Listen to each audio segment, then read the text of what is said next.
that were last spring and late last year for planning and zoning officials trying to wrestle with how to handle solar installations, both small on your building and your side yard, and the larger scale installations through the planning and zoning process, because we became quickly aware that most government entities, local governments in this area really didn't have any regulations about these issues at all. So even if you were approached by an installer, a large or small installation, it was unclear what kind of permit you had to get locally to do it. So that's been getting cleaned up rather promptly.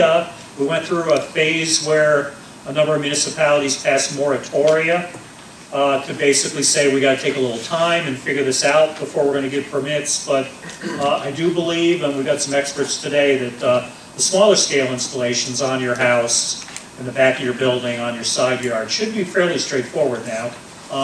And what New York State's recommending is, in fact, that be handled through the building permit process primarily, with notable exception in special districts like historic districts, perhaps.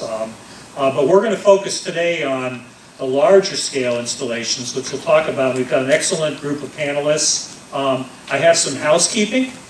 This is Rose Baglia from Farber Extension, who's going to videotape it. And Rose, we're going to try to post this properly, right? So if you got anyone who wants to see that, Farber Extension will get it up online. Okay. Kate tells me we ran out of handouts. Some.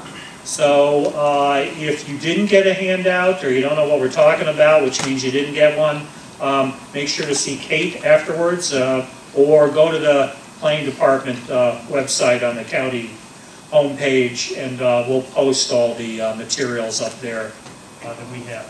But for tonight, if you don't have something, maybe just put your hand up and we'll share with our neighbors, because you do need the one big document. Okay. Bathrooms are out the double doors.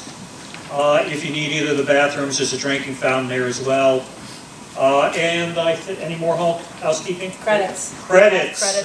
If you're a local official, notably planning and zoning board member, and you want to get one of those precious 4 hours of credits annually for training, we have certificates of attendance here that you can pick up on your way out or when you leave to present for those credits. So, and cell phones.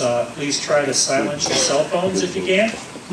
We are going to try to take questions and bundle them after the presentations. Our approach is to have a series of presentations from a variety of perspectives. There is a one-page agenda. I'll introduce everybody. Then at the end, we're going to ask the speakers to come up and be joined by a couple others, notably the head of the commercial program at Energize NY, also known as the Energy Improvement Corporation, and a representative of Farm Credit to also help answer any questions or comments you may have specific to your circumstances. So we'll stay as long as we need to.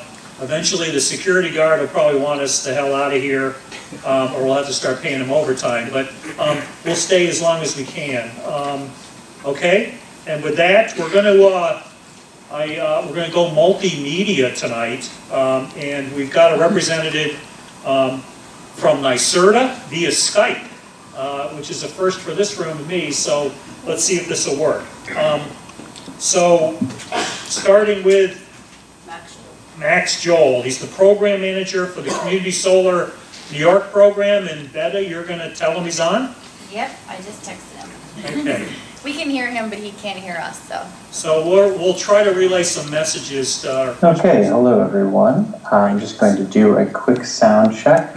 If Kate or Betta could text me back that they can hear me and the sound levels are good. He can play from Okay, great. Thank you very much. So my name is Max Joel, and I work for the New York State Energy Research and Development Authority. I think you should all be able to see my presentation now. Thank you so much for coming and for letting me present as a disembodied voice with a slideshow. I cannot hear or see you, so I'm going to walk through this presentation, and then if there are immediate questions, I think some can maybe be texted to me, or we can follow up by email or phone later. So a quick introduction to NYSERDA. We are the state's energy agency, and We are charged with enacting Reforming the Energy Vision, or REV, Governor Cuomo's strategy to build a clean, resilient, and affordable energy system for all New Yorkers. The program I work for is called New York Sun. That is the state's solar program. We've seen tremendous growth in solar in the last few years in New York State. So our program supports that through direct incentives to help pay for the development of new solar projects, but also by educating solar customers and the general public, as well as helping to reduce the cost of solar in New York. So I'm really here today in that educational role. I'll point out that the vast majority of the projects to date have been residential, solar panels on people's roofs or in their backyard. But what we're here today to talk about is the expansion of solar to larger systems that most of the audience might be interested in or concerned about. So let's talk about larger scale solar in New York State. And when you see PV in this context, that is an abbreviation for photovoltaic, just means solar electric, so solar power. In New York, the typical large project is 2 megawatts. That's a measure of the generating capacity. So what we see here is a photograph of a project that is approximately that size on a landfill in the town of Williamson. So you can kind of see from the trees and some of those buildings in the back a sense of the scale. This project, or a project with 1 megawatt, is about 6 acres. 2 megawatts would be about 10 to 12 acres. We'll see this information again in a moment. So this, oh, I'm sorry, I'm getting a text that you can't see my slides. I should be sharing the screen. Oh, still on the first slide. Sorry, everybody. Were you able to see that change?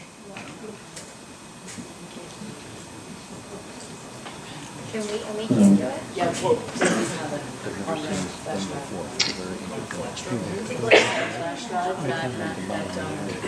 Okay. Did that change?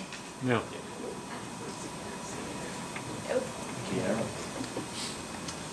Play from start.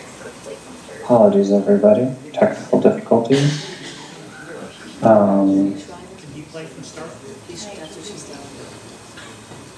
Yeah, I have clicked play from the start and was going through it, but that does not seem to have been transmitted. So I'm going to stop sharing it completely and then reshare it. Again, apologies, everybody.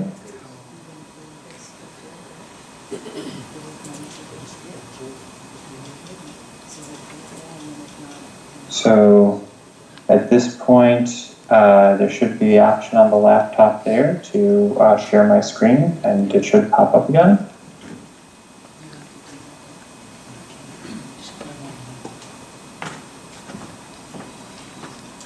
So this is a lesson for all of us.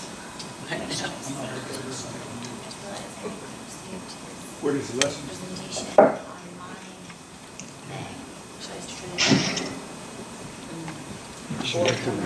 thing. Any luck bringing We the need the slides up? presentation, but he's just going to need to talk.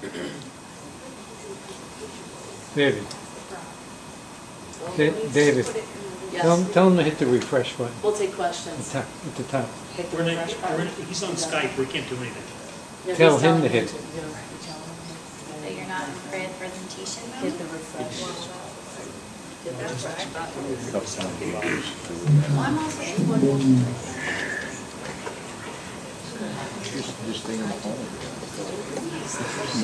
So I am in presentation mode, but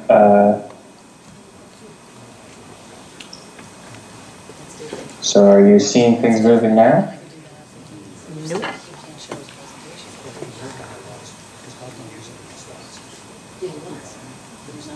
Okay, folks. So apologies to everyone. I do show this in presentation mode and broadcasting correctly over Skype. Let me just try one other thing here. Just leave it, now there's something. 30 seconds. Well, you just went to the next slide. Now you're on slide 6. Just moving, it's on that. Oh, wait. Thank you all for your patience. It gives you time to read all the information. Should go with it. Okay, great, it seems to be working out, great, so, all right, so that's letter already on. Did you just see a switch in the slide? Yes. Yes. Okay, so let's continue like this, sorry folks, make that as large as possible for you to see. So as I was referring to before, this is a photo of a larger solar project on a landfill to give you a sense of scale. Where I left off was to point out there have been a number of larger solar projects around the state to date. Some of them serve municipalities or large commercial or industrial users. But what we're seeing right now is a rapid growth in interest in developing larger scale solar projects in New York State, and that's because of what we call shared solar or community distributed generation.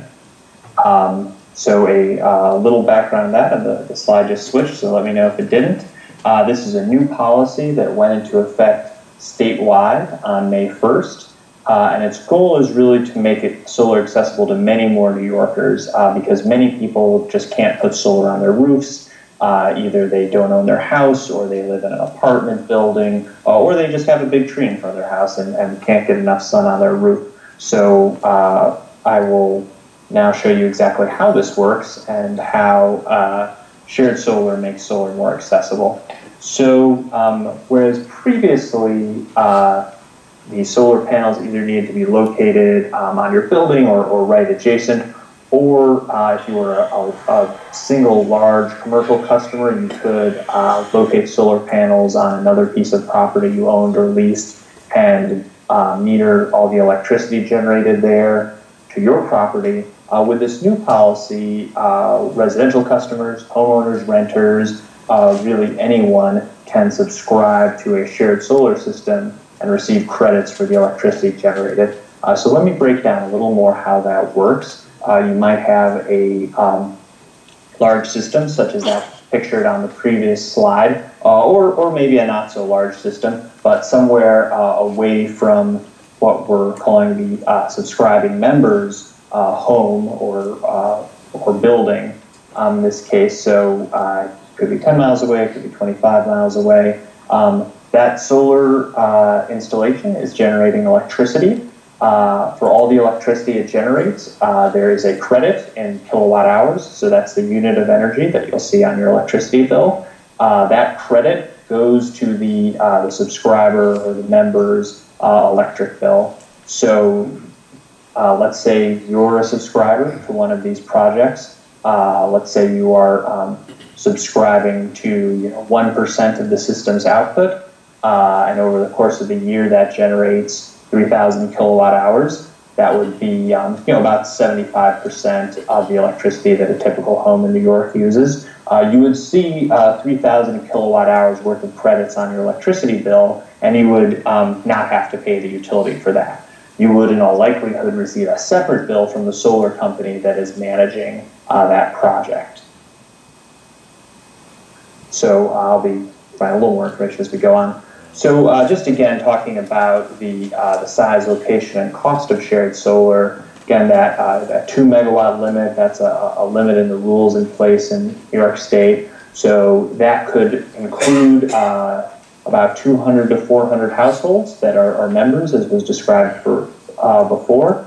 Again, these systems, in many cases, will be located on land, ground mounted, but they can be located on rooftops. If you have a warehouse or other facility that isn't using a lot of electricity, you could do this. You could put it over a parking lot. It does have to be in the same utility and what are called service zone as all the people who are receiving the credits, the members. And just for reference, these 2 megawatt projects usually require a capital investment of about $4 to $6 million to build. So that's how much it costs to build these things.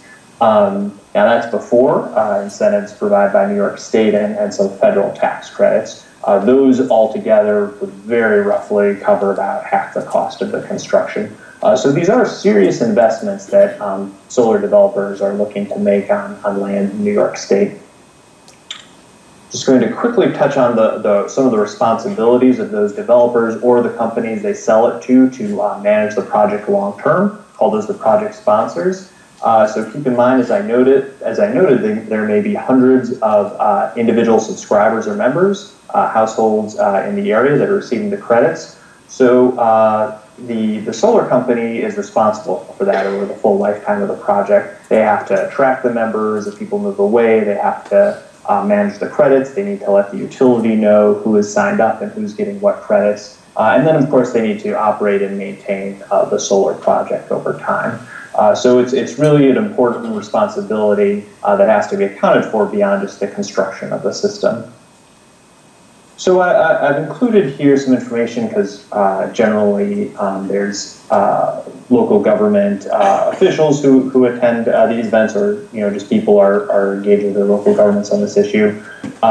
So shared solar provides an opportunity for local governments, but also just an important issue to be managed. And I think we'll hear that from some of the other speakers. So on that point, there's a lot of responsibilities. I'll go into them in more detail later, involving zoning and management of having shared solar projects, in a town. I will say from matter of scale and perspective, a lot of landowners and a lot of towns are receiving both offers and seeing permits filed for shared solar projects, so these large-scale 2 megawatt projects around the state.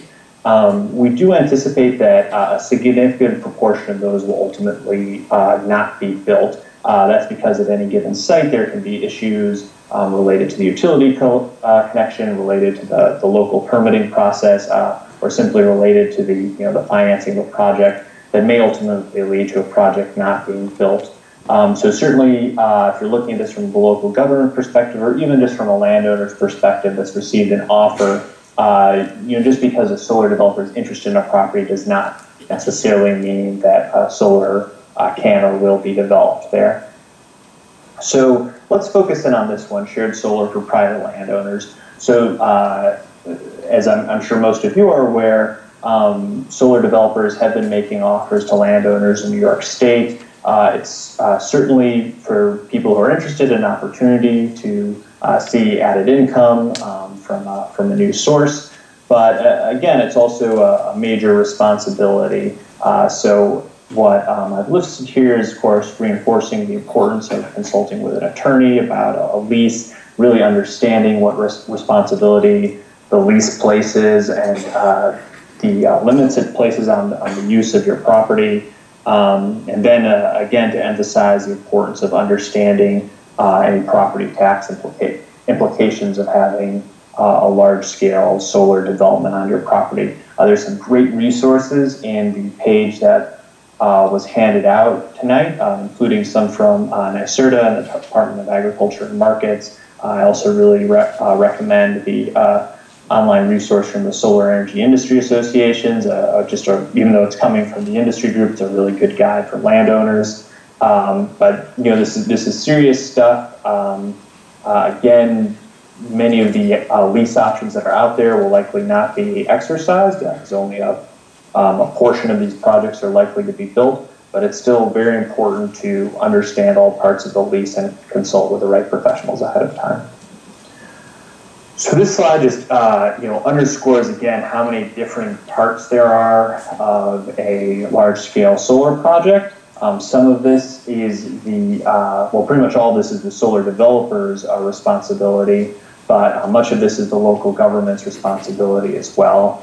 So I won't read through all of this, but again, this kind of demonstrates that there's considerations for interconnecting the project with the utility. Basically, can the power lines handle it at that location? There's, of course, working out any land lease and coming to terms there. There's potential property tax issues, very important to understand, discussed in more detail in some of the resources on the sheet that's been provided.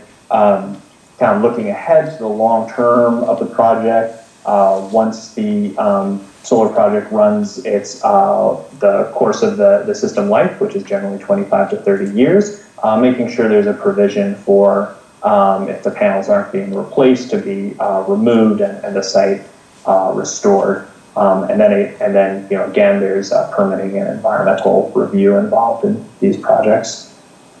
So this is just a picture of construction underway. So this is, just one example of the site. Yeah, as you can see, the footprint of the panels is, not, of course, as significant as building, constructing buildings or even putting in, a parking lot. But it is significant. Equipment needs to access the site. There's power lines. There's construction. So again, it's really important that if you're signing a lease for it to include any considerations related to construction and access that you want to see for your land. So I'm going to just roll on to this slide, shared solar resources. Again, the list that Kate distributed has a really great array of resources. I'll especially refer you to the fact sheet from NYSERDA and the Department of Agriculture and Markets. And then some, additional information available online, including the New York Sun website. Thank you very much for your time. Again, Sarah, I couldn't be there in person. Very appreciative of the opportunity to speak to you all today.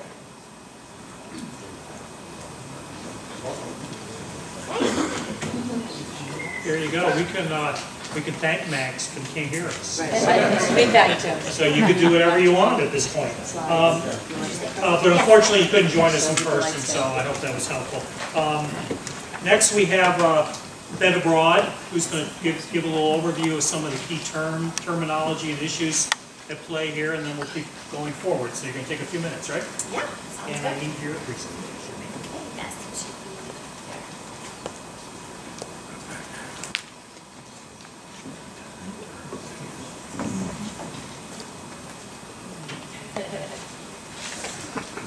I told him great job.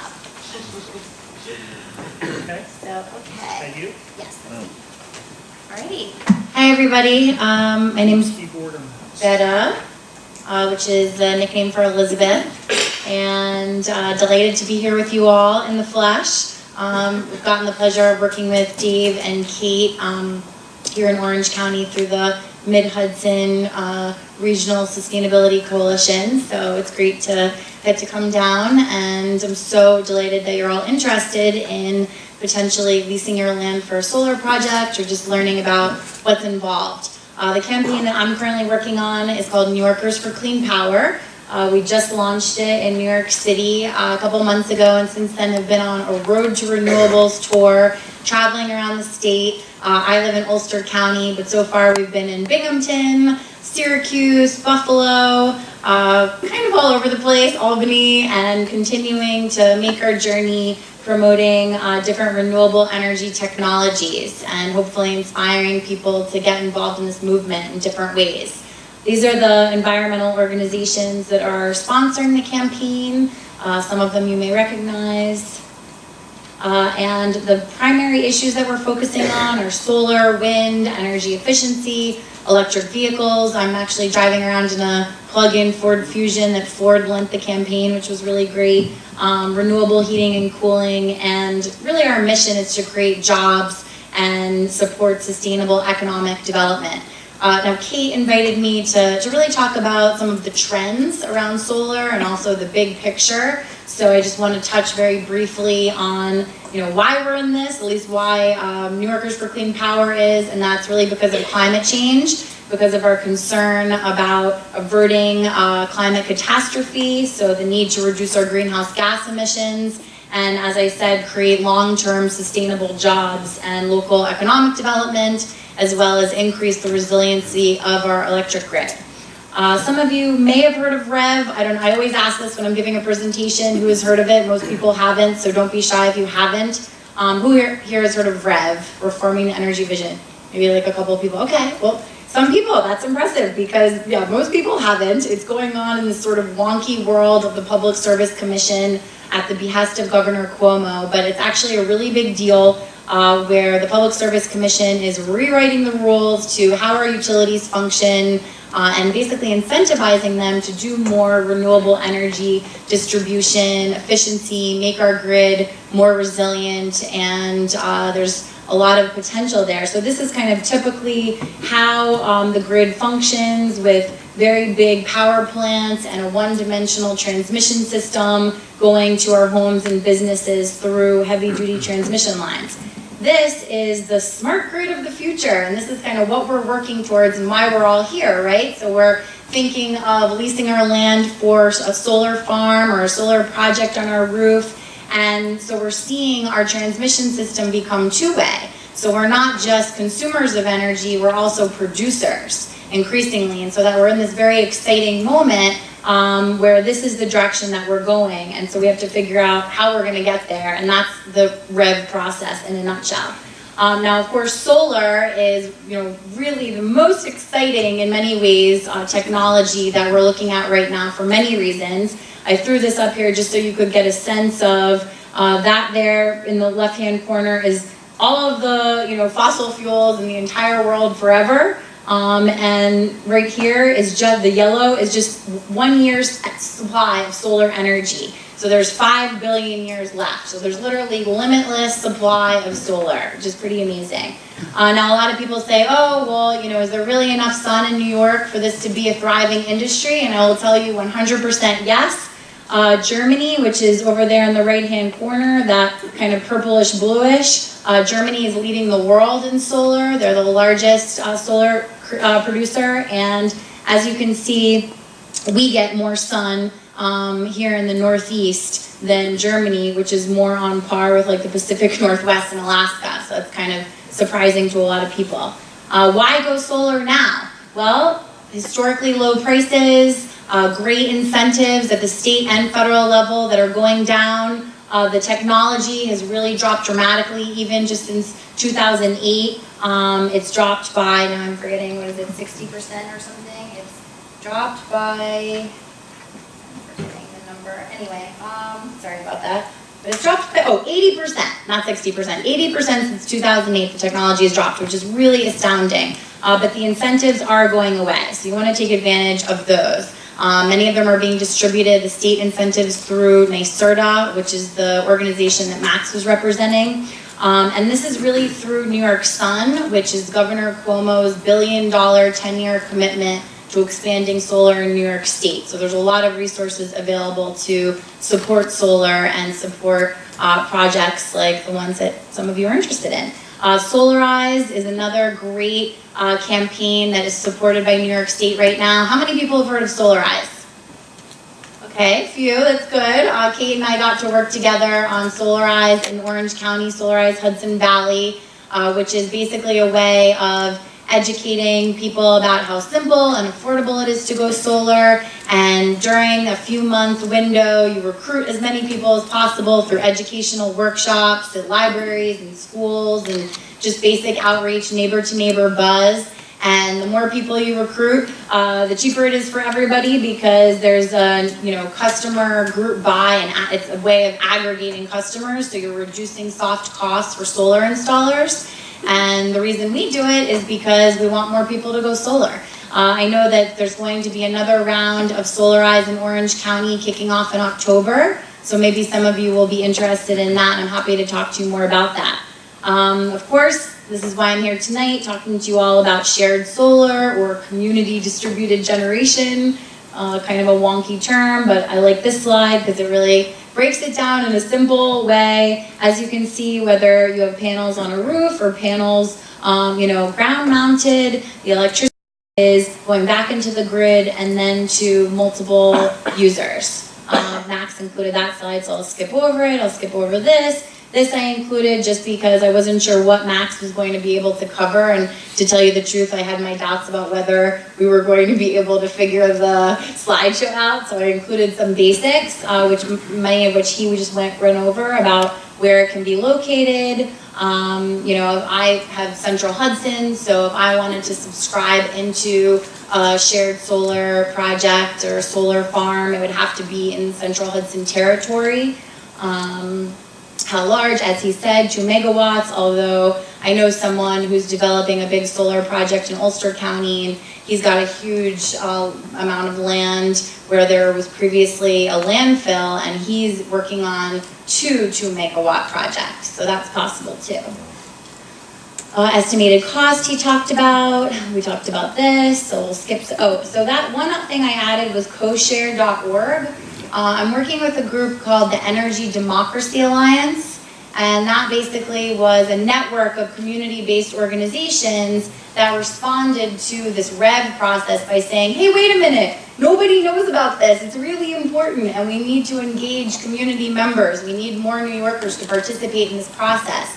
So we formed something called the Energy Democracy Alliance and petitioned the Public Service Commission to have public hearings, to educate more people, to engage folks in this important process.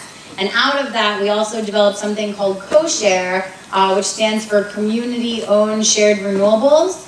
And we have folks that are all across the state looking to develop community solar projects, and not necessarily just working with, one private solar company, but looking to do whether a partnership with a local government or a nonprofit, and really keep the ownership in the community and supporting community solar development and keeping those energy dollars local.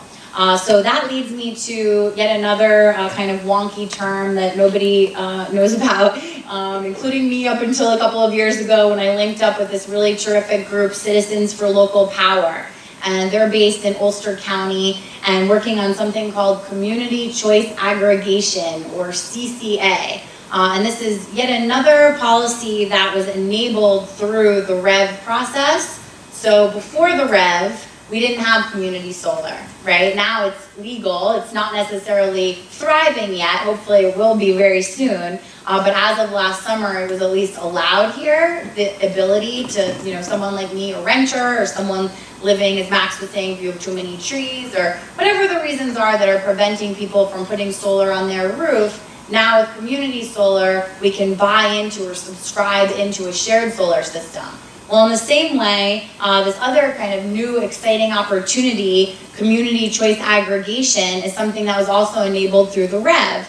And basically, what CCA does is enable those of us who are interested in localizing our energy system and democratizing our energy system to get together and create a new energy service provider so that the utility still will do the transmission and distribution of electricity, but the CCA, which is made up of representatives of the communities that are a part of it, they procure the energy. So they decide where the electricity is coming from. So, instead of an investor-owned utility corporation that's deciding to procure electricity from, say, a big coal power plant or nuclear plant or gas plant, the CCA could decide to procure electricity from a local community solar farm or a wind project. And often the way CCAs have worked, it's enabled in a half dozen other states. The CCA may function just for the bottom line, just so that by aggregating customers, it's cheaper for, electricity rates are actually cheaper for everybody.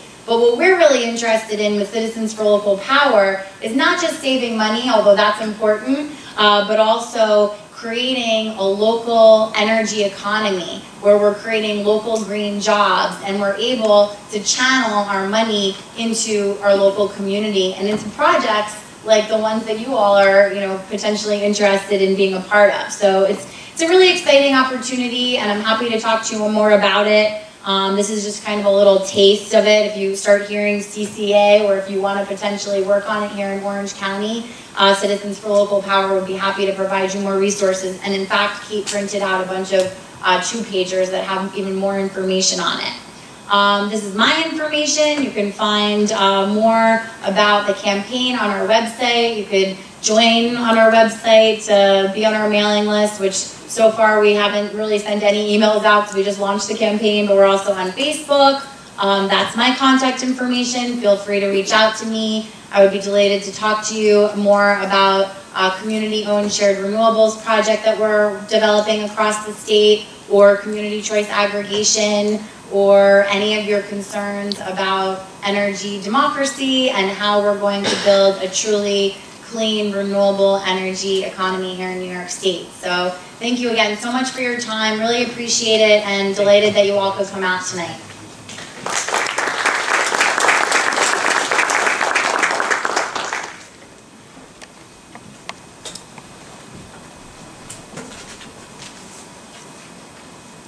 So now we switch to the landowner phase of the program, starting with Dr. Bob Somers from New York State Ag and Markets.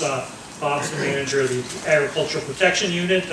Been in this room before, I think, Bob. Is that true? A few times. A few times, talking about agricultural districts. Bob's going to give the perspective from the department on what solar installations might mean for our property owners, particularly those of you active in agriculture. So Bob is going low tech. He's going to use his own voice. That's right. You know, hopefully you can hear me from the podium. But yeah, is that good? Yeah. All right. I'm with the Department of Agriculture and Markets. I'm the manager of the Farmland Protection Program. The Department of Agriculture and Markets is interested in this program that's a statewide program being introduced by NYSERDA, because it could potentially have an impact on the agricultural land resource base in the state. If 3 gigabytes or gigawatts of energy are produced through solar, and if it was located all on farmland, we could look at using over 60,000 acres of farmland to site these facilities. So it's very important to think about, you as a farmer, you as a landowner, how you're going to take advantage of this program and how is it going to impact your farm operation. We've had the other speakers before me talk about the length of some of these leases. They can be anywhere between 15 and 40 years. Most of the attorneys that I've listened to, I've been to about a dozen of these presentations, are all talking about 20 years with an option to renew for another 20 years. That's really a long-term partnership that you're having with a company that you're going to have to work with on a day-to-day basis as you try to maintain your farm operation, as well as facilitate, as the landowner and the person that has a lease with this company, facilitate the harvesting of energy off of your property. So the first thing that's going to happen, and these are very complex real estate transactions, and the first thing you need to do is develop your team. You need a very good attorney that's familiar with leases, because these are very complex instruments, and you have to have a professional working with you to help negotiate the lease with the solar companies, because it's been described as winning the lottery. When you think about trying to grow something at $1,500 per acre over a 20 to 40 year period, whatever you're going to grow is probably not going to be legal. So it's very important to look at this issue and think of this as really an economic benefit to the farm operation. And it could survive you too. So you have to have a good attorney. You have to talk to your family. If you're a multi-generational farm, there are going to be people that want to continue to farm that land within your family, hopefully. And how are they going to handle this long-term arrangement that you have with this solar company? You also need an accountant, because this is taxable income. You need to know how you're going to incorporate that with your agricultural, your farm and non-farm income. So with your family, an attorney and an accountant, you're really looking at a team. And you need to talk to the assessor and your town board, because they're involved in this complex situation as well, and we'll talk a little bit about that. The land use controls, and I'm very familiar with that, working with the farmland protection boards throughout the state, lie and are vested with municipalities. So they're the ones that regulate land use. This is not a land use that the department can intervene with, because it's not considered part of a farm operation. This is a separate opportunity for farmers to look at the land that they may not be using for agricultural purposes and can better put it to another use, the harvesting of energy. So it's an opportunity. It really is, but it's going to take a lot of thought on your part to make it work for you, and it's going to take your team. I can't emphasize that more. So you have to talk to your town, because the town is looking at possibly developing a moratorium so they can amend their comprehensive plan, so they can develop local land use regulations, to develop a special use permit, site plan review, or some type of instrument that they can work with to examine the siting of these facilities within the community. Then you need to talk to your assessor, because these solar arrays are considered real property and they're taxable. And we'll talk about some of the tax consequences in a minute. But they are taxable. New, they cost $4 to $6 million to install. That's what we heard tonight. So what is the value of the array on your property? That's something that the assessor is going to have to work with the real property, or the Department of Taxation and Finance, to come up with the value. What is the comparative or contributory value of these solar arrays on the property? Always remember that you still own the property, you're just leasing it.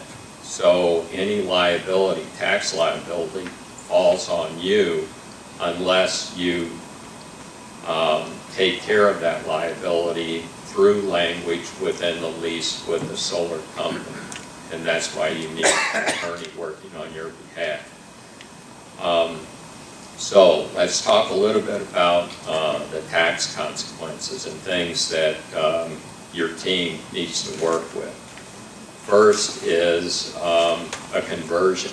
If you receive an ag value assessment and you convert the land to a non-agricultural use, you're required to pay back taxes. It's a penalty, a conversion penalty, for taking the land out of agricultural production and putting it into a non-agricultural use.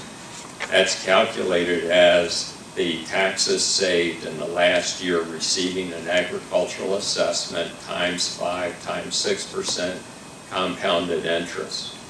So that could amount to a lot of money, particularly in Orange County. Every county is different depending upon what is the fair market value of the land, what is the agricultural value that is placed on the soil groups 1 through 10 and the mineral and organic soil groups by the state on an annual basis. So there's a big disparity. The closer you get to New York City, the greater the disparity between an ag value and the fair market value, and the taxes saved is the difference between the two. And that's where you begin calculating your conversion payment. The next opportunity is under real property tax law, section 487. And that law provides a 15-year tax exemption on solar, wind, and digesters. So it's an exemption from county, town, school, and village taxes. So it applies to everybody, but in this exemption, any one of those municipalities or school districts can opt out of the exemption. So you need to check to make sure that your municipality, or to see if your municipality or school district has opted out of this 15-year tax exemption. You're familiar with the tax exemption, a 10-year tax exemption that you receive on new agricultural structures. Well, this is a 15-year exemption on wind, solar, and digesters. So what's going to happen in year 16? We don't know. I mean, that's an unknown. The legislature may extend the program beyond 15 years, or whatever the depreciated value of these solar arrays are at year 15. The taxes will begin at year 16. There are a lot of unknowns here, so you need to make sure that's handled in the lease. Who's going to pay those taxes, particularly at the end of year 15. There are also other taxes. I moved up here from South Carolina, and I never knew what taxes were until I lived here for a year and bought property. But it continues to grow on me. I've been here 23 years, and I'm still learning a few things. But when you look at your tax bill, it's just not school, town, county, village. You also have fire district taxes, you have highway taxes, ambulance, you have lighting taxes, drainage districts, school taxes, water, sewer taxes. All of those are based upon the fair market value, or a majority of it based on the fair market value of the property. So remember, you own the property, you're responsible for the taxes. So even with that 15-year exemption, there could be other taxes that are levied based upon the value of that solar array. So make sure that that's addressed in the lease. Who is going to pay for those taxes? So we've gotten over the scary part, I think, when we talk about taxes and making sure that whatever you're paid for the lease of that land, it's not going to be eroded because of the taxes that you're obligated to pay as the landowner. Next thing is, if you have a mortgage, you're going to have to talk to your mortgage company to make sure that they can subordinate the mortgage to the solar company, because I'm sure they're going to look at receiving the first option if anything happens to your ownership on that property. There was another important thing that I was going to say. I can't remember, but it'll come back, hopefully. At my age, you never know. Comes and goes. But anyway, the next thing you need to think about is oh, I know where it was, is when you look at where the array is going to be sited, and if you have a desirable site. A lot of people in the room may have received a solicitation, but it doesn't mean that you have a desirable site. You have to work with the solar company, you have to work with your energy provider to help determine whether or not you have a prime site for the siting of one of these solar arrays. And if you have that, you want to possibly look at subdividing the property. So if this solar array that's going to take up between 6 and 20 acres of land is on a 100-acre parcel, you want to make sure that your land is subdivided so you can move the solar array to its separate parcel, and anything that happens there is not going to affect your farm and the rest of your property. Any land that you take out of production will not be eligible for an ag value assessment, but the remaining land will be eligible as long as it's farmed and you meet the eligibility criteria.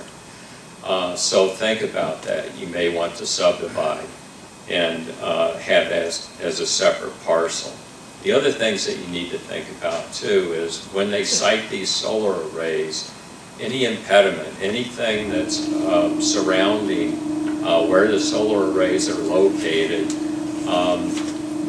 has to be set back so it doesn't cast a shadow onto the solar array. So if you have an area where you want to place a solar array and you have woodland around that, make sure you're the one that's responsible for harvesting that timber, developing the economic gain from the timber that's been grown on your property.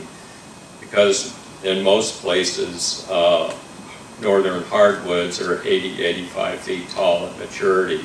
And if you double that, you're going to have to set the array that far away from the edge of the woodland. And most of the solar arrays are fenced, particularly if you're in an area where there are neighbors. They want to keep the people and the animals out of from the solar array. So it will be fenced. So you need to make sure that you're in charge of what happens to your property. You need to make sure that the way the fence is configured and where it's located is not going to impede your ability to farm the rest of your property. Also, roads will be needed to get into that section of your property, as well as poles to move the electricity from the array where it's generated out to the main electrical wires closer to the road, probably.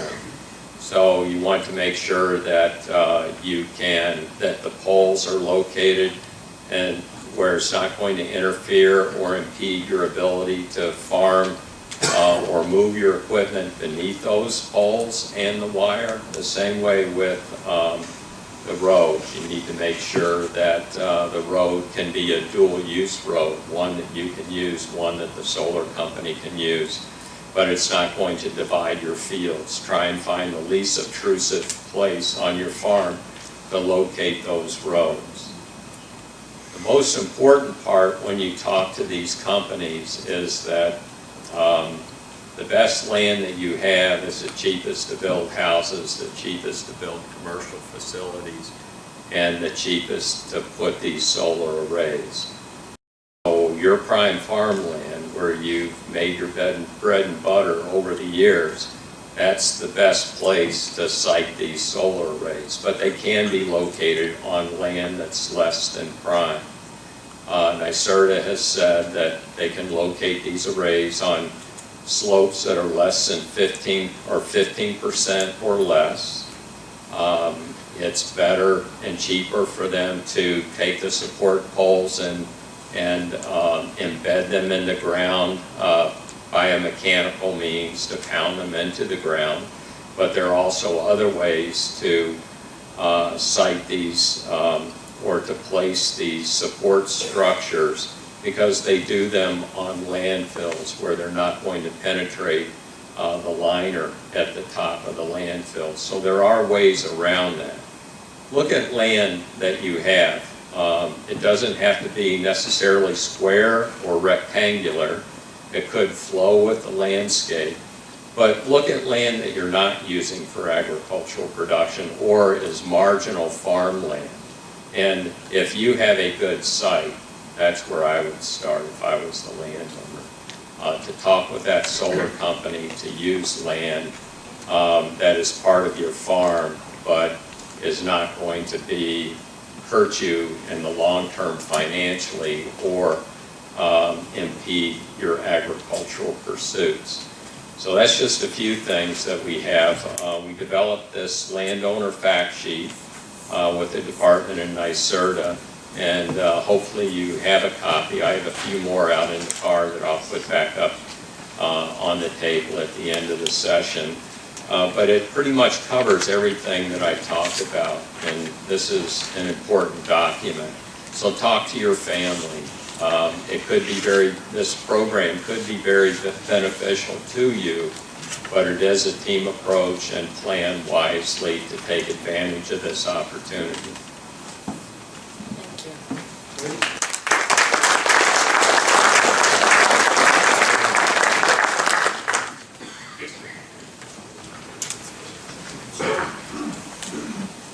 Next we have Steve Mogel, who's an attorney in private practice out of Monticello, who's going to give some advice on solar leases. And I'll load up your little...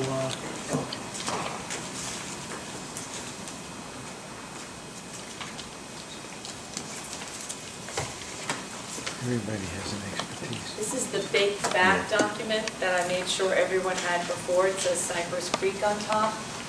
If you do not have one, I suggest you get up and sit near someone who's willing to share a little bit, because he's going to flip through the pages and show you the good things and the bad things to look for.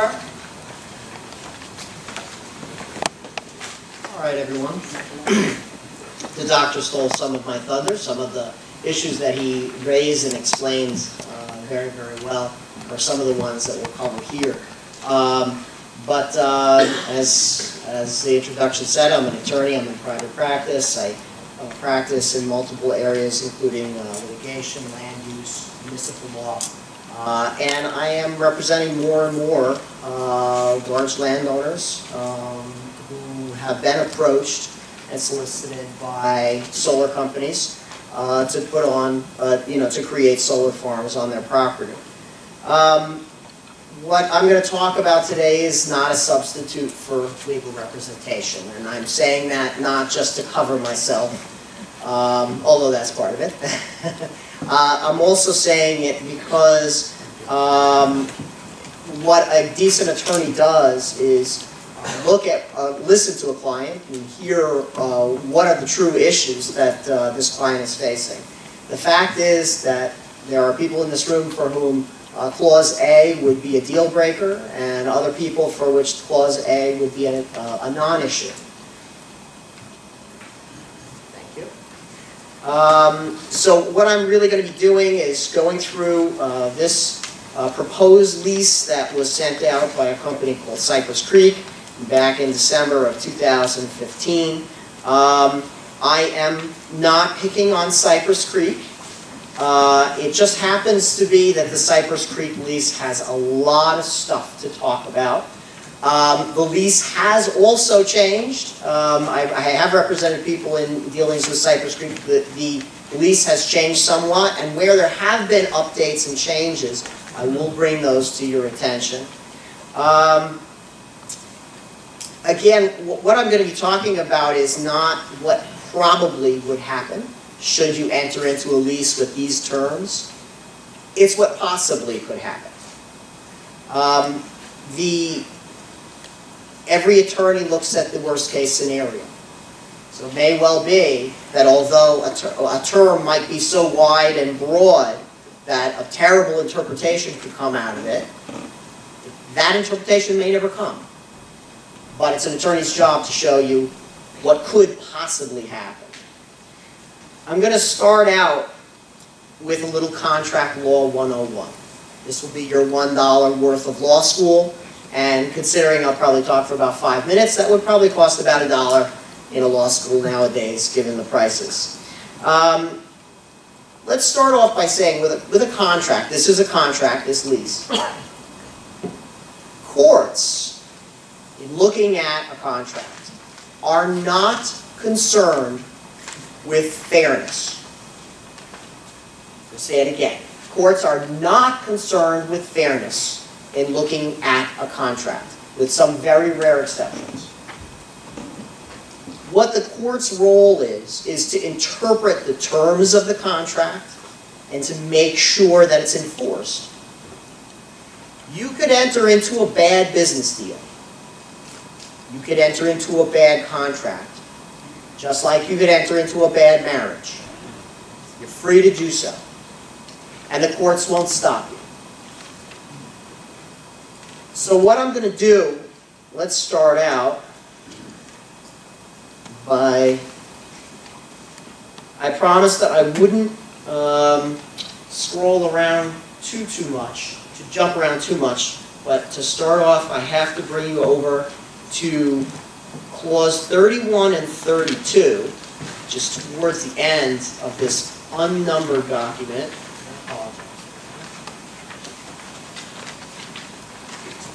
Yeah, I just didn't want everyone to get busy watching this.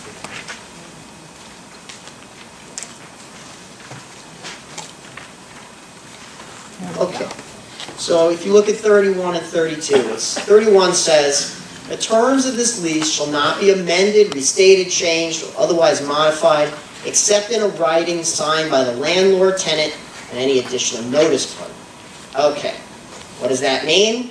it means that if somebody calls you up and says, don't worry, Bob, clause X is not going to affect you at all, that statement is meaningless. It's not enforceable. It also means if the person you're dealing with a clause like this sends you an email that says, don't worry, Bob, clause X is not going to bother you, that's not going to happen. That's not a proper modification of this contract. The contract can only be modified in a writing signed by both parties. Take a look at 32. So it says, this instrument, including the exhibits, contains the complete agreement of the parties regarding the subject matter of this lease, and there's no oral or written conditions, terms, understandings, or other agreements pertaining thereto which have not been incorporated herein. This instrument creates the only relationship between the landlord and tenant, between the parties as to the premises, and nothing in this lease shall in any way be construed to impose upon either party any obligations or restrictions not expressly set forth in this lease. In short, the words of this lease governs. You rise and fall by the words that are in this lease. Okay? So now I'm going to jump back to the very beginning. And it is called the Basic Lease Term Summary. It's the second page right after the cover.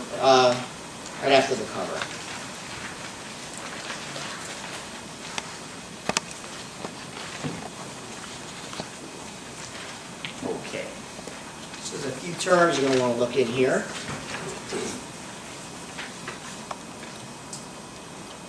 The very first thing every landowner wants to know is the rent.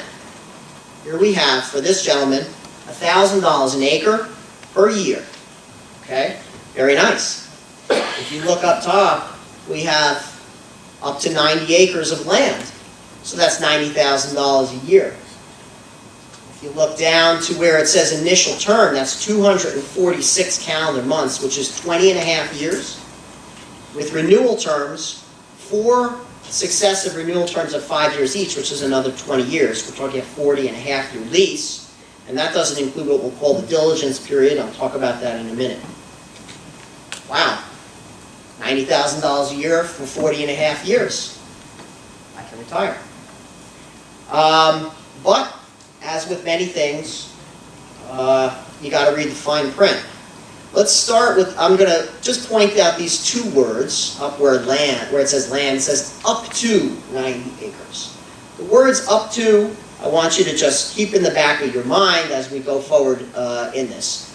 As with many two words, they can have a profound impact on your life.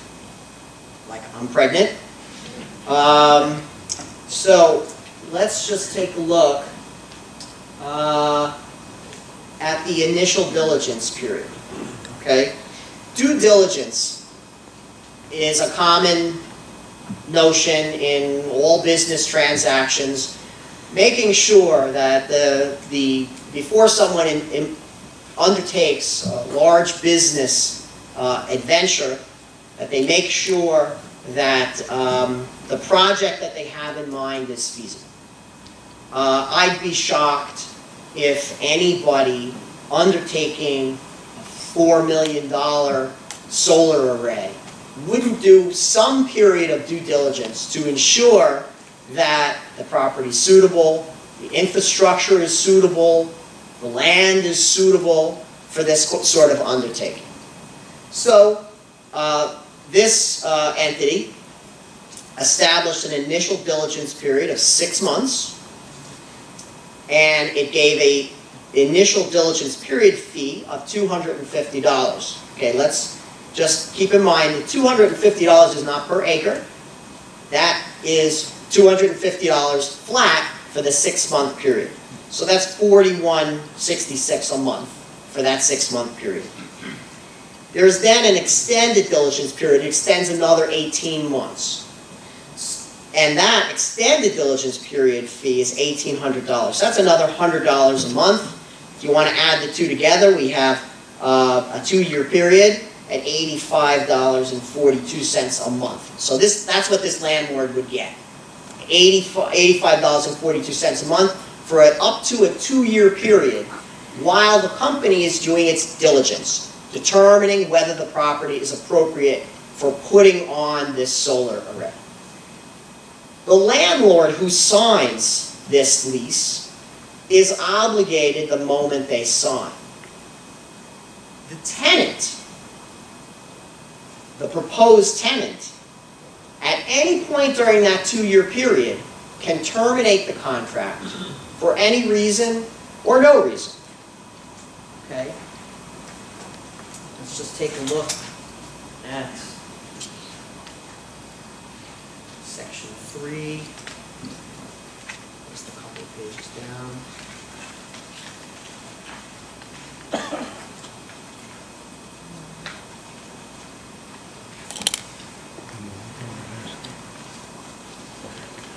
So once again, we've got during the diligence period on other C, during the diligence period, the tenant is permitted access to the premises at reasonable times, on reasonable notice, can conduct investigations and testing of the environmentals, the soil, biological, etc.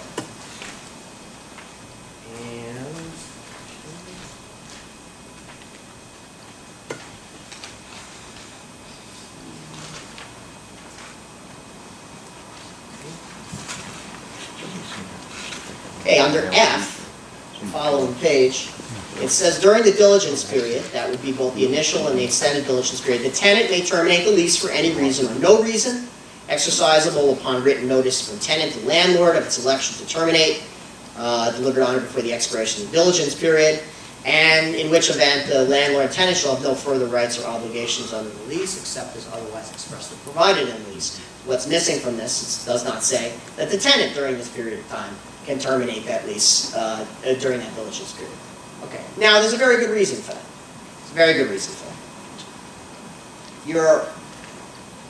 If you anticipate putting on a, this massive expenditure, and you do your due diligence, and you determine that the property is now appropriate for this, and you spend a fair amount of money making that determination, that would be a great time for a landlord to try and renegotiate the lease, correct? Now they know that the property is appropriate. The due diligence is over. Now is the time to renegotiate those terms.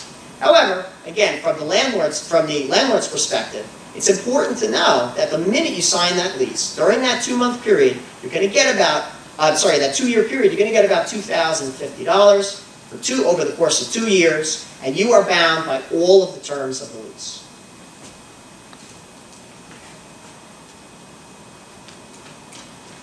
Now, this company, in my discussions with this company, have said, well, we're not using the land. Yes, it's true, you're not using the land. You don't have a solar array on the land. But the landlord's bound. Okay. So let's go back to, we'll go to 2B.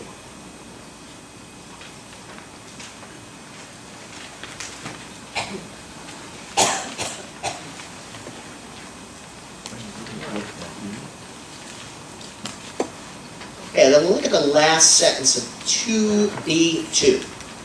Sorry, 2B. The last sentence. Until the final lease boundary line is established, any reference to the premises herein shall be deemed to include the entirety of the land.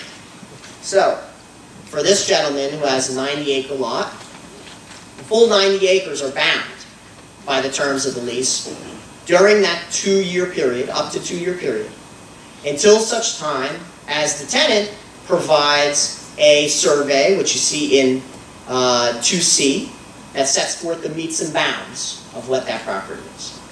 Okay. So, one question is, when you sign that lease, you don't know how much land is going to be leased. You're bound by up to 90 acres in this gentleman. But you don't know if the amount will be 10 acres, or 20 acres, or 90 acres. And you don't have, under these terms, you don't have any say as to how much land would be ultimately leased. Obviously, there's a big difference between planning for having a $90,000 a year over 40 and a half years and having $10,000 a year over 40 and a half years in a lease that you're bound to. and can't leave.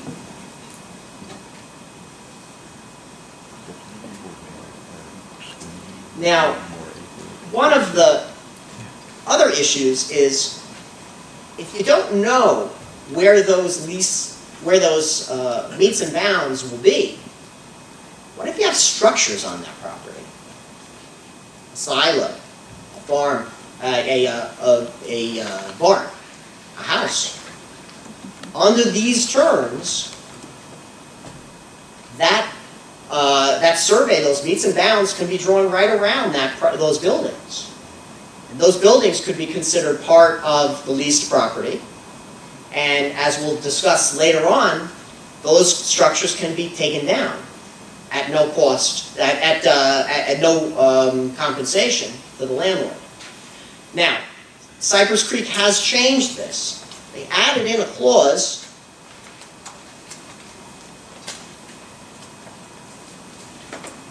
at the end of 2B that says, notwithstanding the foregoing, without the prior written consent of landlord, the lease boundary line shall not be established in any way, which would include within the lease boundary line any structures or improvements which are used or occupied by the landlord as of the effective date, the date that the lease is signed, and block or prevent the landlord from accessing any other portion of the landlord's land which is outside the lease boundary. So Cypress Creek here, in all fairness, did address the issue of, yes, if you're using these structures, the landlord's using these structures, we're not going to draw the lease boundary line in such a way that it's going to encompass those structures, and then we'll then have the right, under another clause of this lease, to tear down those structures at no compensation. However, another company may use the same language without this sort of exception. All right, so we have this. If you look here, it's the construction commencement date, 2C. Within 30 days of the construction commencement date, that's when you receive, a landlord receive the survey that sets forth what the meets and bounds are. So now here we are, we could be 2 years into this, we don't know what the meets and bounds are. But let's say we know what the meets and bounds are. Let's say they are all 90 acres. Okay. So now we take a look at 5A.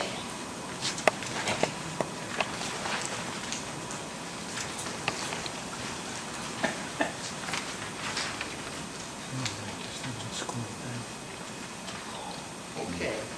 Termination of the lease. This is one of my favorites because the operative word here is the word or. So let's take a look at this. The tenant has the right to terminate this lease as to all or any part of the premises as follows. As of the last day of the 186th month of the initial term, exercisable upon written notice to the landlord, or pursuant to the failure of any condition below, or after the expiration of the diligence period, but prior to the construction and the operation of the system. So if we look at that, we ignore the word or, we could say, well, the tenant has the right to terminate this lease in whole or in part up to the 15th and a half year, but it must pertain to the failure of any condition that's referenced here in section 5B, or it must pertain to that the property the system hasn't yet been constructed, as it says in Roman numeral 3. That word or, what that says is that up to the 15th and a half year, the tenant has an absolute right, for any reason or no reason, to terminate that lease in whole or in part. So, after 2 years, you have your survey, and all 90 acres are covered under this lease. And after 4 years, it's determined by the tenant that they don't need all 90 acres. Maybe they only need 6. They have every right to alter that lease down to 6 acres, and you'll get your $6,000 a year for up to actually 42 and a half years, because if you remember, we have the 2-year diligence period we have a 20-and-a-half-year initial term, and then a 20-year renewal term, which, by the way, the renewal term, as we'll touch on, is completely in the discretion of the tenant. The landlord doesn't have any say as to whether they want to renew for any additional term.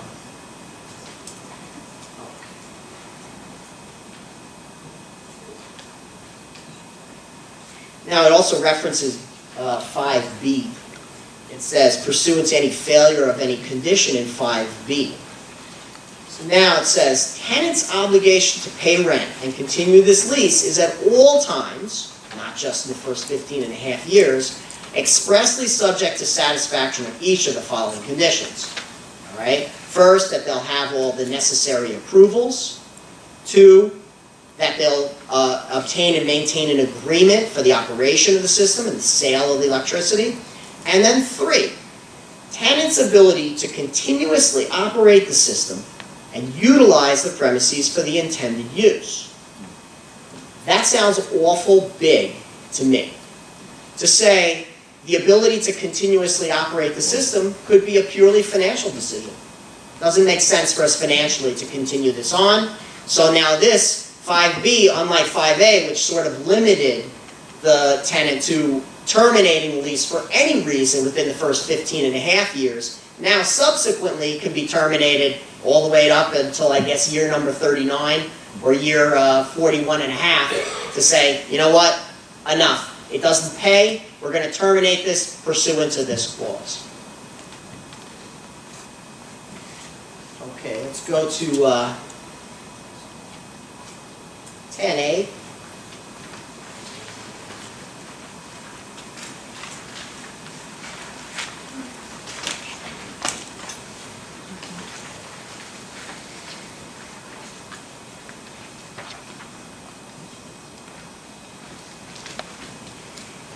Look at the second to last sentence in 10A. For the avoidance of doubt, and without limiting the foregoing, landlord hereby waives all rights to distraint, possession, or landlord's lien against tenant's property, if any, shall not cause the creation of, or attachment to tenant's property of any liens or other encumbrances. Okay, let's look at that in conjunction with number 35. And I promise not to jump around too much, but they don't make it easy.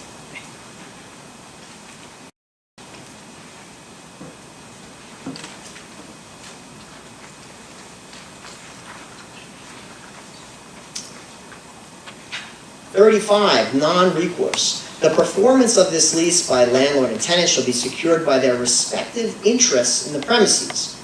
Except for such interests in the premises, neither the landlord's nor the tenant's property or assets shall be subject to levy, execution, or any other enforcement procedure in connection with the satisfaction of liability under this lease. What does that mean? That means that if you look at if you're looking at 10A, if you can't attach the property, the movable property, or the structures that were put on the property, the personal property of the tenant, if you have a dispute and get a judgment against them, and you can't levy against any of their other assets or property, what are you left with if you have a dispute and get a judgment? What you are left with is the value of the tenant's leasehold in your property. That's the only thing you could conceivably execute against. I've done a lot of collections work. I don't even know how you would go about, I don't even know how you would go about executing on the value of a leasehold on land that you own. Now, I had referenced this briefly, number 12, alterations.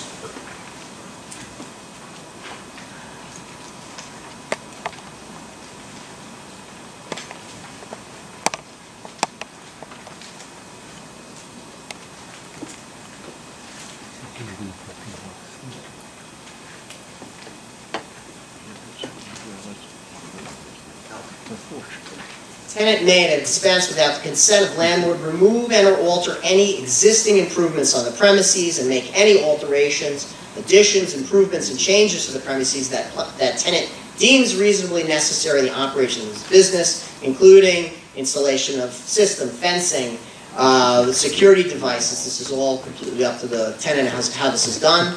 And it says, so any of these things can be removed or changed, and without the consent of the landlord. Now, this has been altered, has been updated in the most recent lease to say that tenants shall not remove any structures or improvements which are used or occupied by the landlord at the effective date without the landlord's prior written consent, which is, builds on what we had said previously. They're not going to tear down a house. However, if there's anything that you're not using that happens to in any way impede the operation of this system, it can be torn down without compensation. All right. I'll quickly address the issue of taxes. This is something that did come up many, many times, which the doctor, I think, explained well. Cypress Creek did address that provision and make a provision in their new lease that any rollback of taxes, anything that's attributable to the tenant's new use of the property would be the tenant's responsibility to pay. And that, of course, that's an essential component, because I think without that term, if you had a parcel of property, a piece of property in which only part of it was being used as a commercial facility and the remainder was left in the landlord's hands, the entire lot, if it wasn't subdivided, the entire lot could be reassessed as commercial, and those taxes could be exponential. And under the original lease proposal that was out there was no provision for the tenant was only paying for any increase on their portion of the property. So if they had a 100-acre lot and they were using 50 acres, the increase in the assessment, they would only pay 50% of the increase in the assessment. Now, of course, that's been addressed, and I think partly through presentations like this, the concern has been expressed, and I think Cypress Creek responded to that. I don't really have any additional time at this point, so if there are additional issues, but again, there are so many issues, some of which would be vital to you and immaterial to another. So I would encourage you all, of course, as the doctor suggested, to put together a routine and evaluate these documents for what they are. They are not lottery tickets. They're complicated business arrangements that can extend past your lifetime and affect your children. Thank you very much.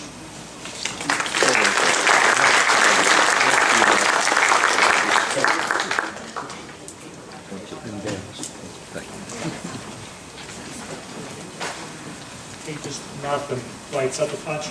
Last speaker before we bring everybody up for your questions and comments is Dennis Ketchum. Dennis is the assessor in Mount Hope in Montgomery, and he's going to summarize some things that have been mentioned earlier on how this might affect your assessment.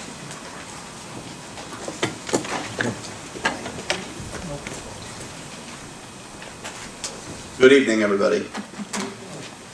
Definitely, this will be my last time I'm coming to talk about real property after Bob Summers comes and talks about real property. I crossed off 9 of my 10 bullet points during his discussion. So I'll expand on just a couple of the things that he said. There has always been a question as we've gone along if solar is actually real property and under the auspices of the assessor to assess it. This has been answered in the state courts that it is in fact real property because of its installation with intent of permanence. So that is why we can assess it. And that's regardless, as you've heard, regardless of the ownership. Even if you're leasing the solar panels, renting the solar panels, or if you've bought the solar panels, they will be assessed to the property owner.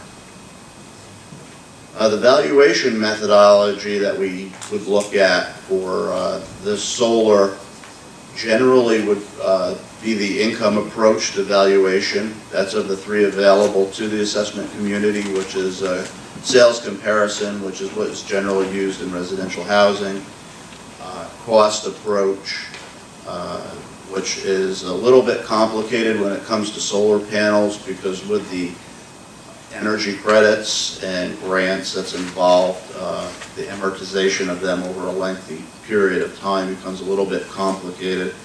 So we go to the income approach, doing a capitalization of the income that would be generated from the solar panels going forward. Of course, that could change over time. We do recognize that there is a degradation to the solar panels that currently exist, which is the crystalline panels, very similar to what I seen next to this building when we were coming in, of approximately 0.5% every year. The other type of panels that we're starting to see come onto the market, and I think that this is going to end up being challenged at some point in New York court over is it personal property or is it real property, is what's called thin film solar, which is basically you can roll them up. They're exactly what they sound like, and take them with you. They're very portable, so time will tell on that one. The different types of solar panels, I don't want to get into extensively, but just a little bit. It's presented in terms of the valuation, the income that they generate. The three basic types are fixed panels, which you've seen before, just sitting in one direction. Single axis panels, which generally tip east to west. And then you have dual axle panels that go both east-west, north-south. The multi-axis panels are generally computer-controlled and track the sun, which of course generates more income, more value from my point of view. Also, just as a little, I learned this from an assessor who has solar panels, and I didn't think of it. Solar panels actually generate electricity at night in a full moon. They're that sensitive. Didn't know that. You can go a little further and say, in the event of a fire, just the lights on a fire truck generate electricity.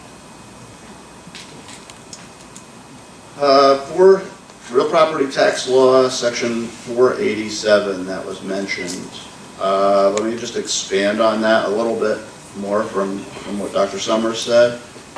The exemption is what's considered an opt-out exemption. In other words, it's available across the board to every municipality in New York State to give the exemption unless that municipality or taxing jurisdiction passes either by local law, in the case of a government, or by resolution, in the case of a school district, a resolution or local law to opt out of the exemption. There's currently 193 taxing jurisdictions across New York State that have opted out of giving the solar exemption. There is none in Sullivan County, there's one in Ulster County, and there's one in works right now in Orange County. The town of Crawford has introduced a local law that as far as I know, has not yet passed, but they're working on it. The town of Crawford is also in a solar moratorium, as is the town of Mount Hope, the town of New Windsor, the town of Walk Hill they just recently came out and they've rewritten some of their regulations for solar. Back at 487, if you have not opted out of the exemption, the municipality or the taxing jurisdiction has the right to require, not request, a payment in lieu of taxes up to the amount that the solar panels could have been taxed at. So it's very important to know if your municipality would do this, or does do this, or has done this in the past. So even though the exemption is there, you could end up paying the exact same amount of tax that would have been paid if it wasn't. Each individual jurisdiction would have to pass their own local law or resolution. Generally, that would be town or city, school districts, some cases villages in the county. That pilot agreement would be in effect for the same length as the exemption would be. So that would be the 15 years. Dr. Summers mentioned special districts, but I'm not sure if he went all the way with it, and to say that special districts are not qualified under the exemption. Under 487, they're 100% taxable. So if your solar farm or your solar field is assessed at $2 million, you'll be paying tax based on that $2 million for whatever special districts you may be in. That would include, for most people, certainly a fire district, but you've also heard ambulance district, lighting district, sidewalk district, and garbage district, and on and on. Be aware of what districts you live in, which are considered special districts, and which are just general taxing districts. The last thing I'm going to touch on is kind of a question to myself, so I'll ask it and I'll answer it, because it was asked to me last January by one of my farmers who was considering putting solar on one of his fields, and as you've heard before, generally it's the most valuable real estate that gets the solar, and that was this case.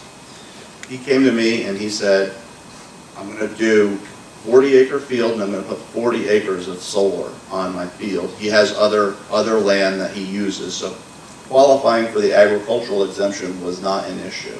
He would qualify. But he said, in addition to putting solar on my land, I'm going to leave my livestock on the land with the solar. I'm going to raise them simultaneously. And in the first PowerPoint you saw, you've seen a herd of goats standing under the solar panels. And that's very similar to what my farmer was talking about. And we've kicked this around in the assessment community for months, and I've spoken to the legal team at New York State Taxation and Finance about this, who of course would never go on record with their answers, so I'll speak in generalities. It is not illegal for an assessor to give an agricultural exemption on land that contains solar panels. Therefore, there would also be no conversion of that land, and therefore would not have to have an agricultural penalty. However, that being said, and having been in this business for more than 20 years, I'd be very concerned about sound agricultural practices occurring in and around those solar panels and in that solar field. It would definitely differ, I can tell you it would definitely differ from town to town, how assessors would view the agricultural practices. So you should have some long discussions with your assessor, and even then, there was a saying back in the 60s that came from Justice Stewart. He said, I don't know what pornography is, but I do know it when I see it. I can apply that same thing to this theory. I can't tell you what a sound agricultural practice is, but I would know it if I seen it. You can't tell me that that you're grazing sheep or grazing cattle or goats in a field that's filled with stone and solar panels. So just something else to bear in mind. And that's really about it, because, like I said, I didn't have a whole lot left on my bullet points. So glad to take questions afterwards. Thank you.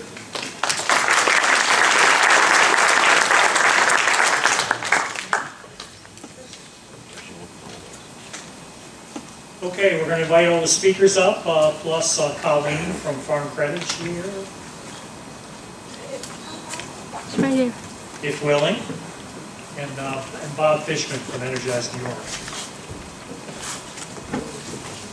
And I gotta bring that.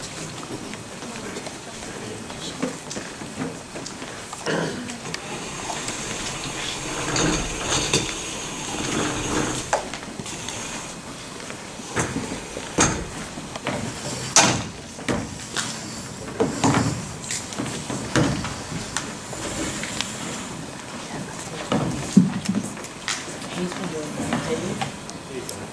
that, presentation.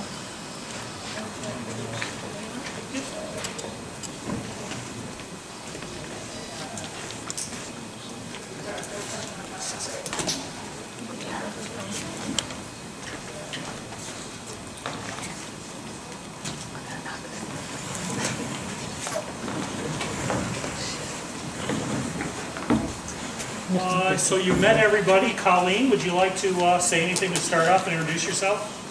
And we're going to get Bob's got a short presentation to give out here. Yeah, well, we have to. Good evening, everyone. You had an opportunity to meet everybody else, so I'll just introduce myself briefly. Colleen Osterhout. I'm a loan officer with Farm Credit East. I've been with Farm Credit East for 15 years, and prior to that, I did work for Cornell Cooperative Extension for 7. Happy to be here tonight and hopefully answer any of your questions that you may have.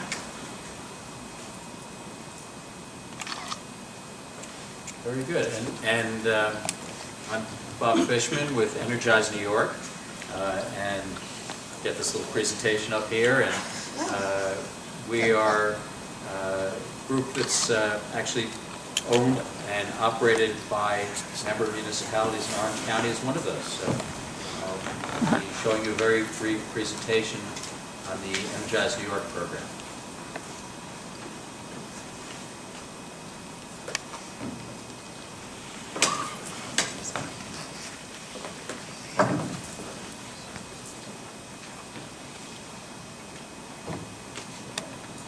Thank you, David. So, the Energy Improvement Corporation is our official name. We're a not-for-profit local development corp, and our goal is to help communities across New York State increase the adoption of clean energy.